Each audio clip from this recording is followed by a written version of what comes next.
At the Santa Cruz Beach Boardwalk, the winter means weekdays punctuated not by summer screams and silliness, but the crash of waves. This is our rehab season.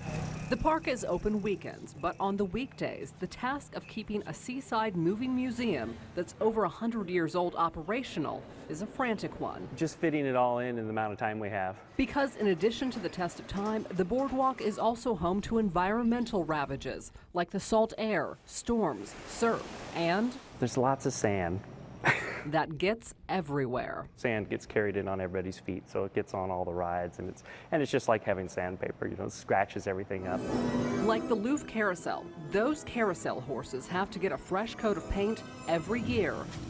Jimmy has been wielding his paintbrush on the ponies for 15 of them. I call this one Gallant because he's very gallant. And this is probably one of the most complicated carvings on the machine. Elsewhere, the Giant Dipper, the boardwalk's famous scream machine, is getting 200 feet of new track. For maintenance manager Todd Manoff, taking care of the wooden coaster is a ride that never ends. Kind of like the Golden Gate Bridge, it's a constant project that you just continually working on, keeping it maintained and rebuilt. There's the routine maintenance, like on kiddie ride jet copters. And then there's the maintenance that's a little trickier, like when 100-year-old rides need a fresh part. With rides that are the vintage rides like this, the manufacturers are no longer in existence. It's not just a matter of keeping the rides mechanically sound and making a new part.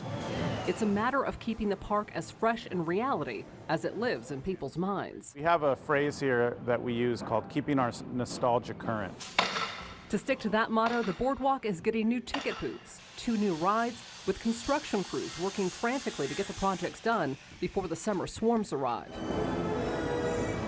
The winter months are also when summer ordering has to happen for parts of the amusement park that seem to walk away, despite signs everywhere. I usually order 40 to 50,000 rings every year. The arcade is still open every day.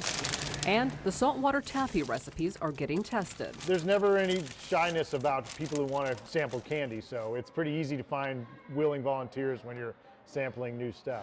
All waiting for that moment when the silence is again swept away from the boardwalk. It's much more subtle. You get to experience the subtleties of the ocean and the waves and the sea wrapping up against this amusement park that's been here for over 100 years. It's a fantastic place. At the boardwalk, Andria Borba, KPIX 5.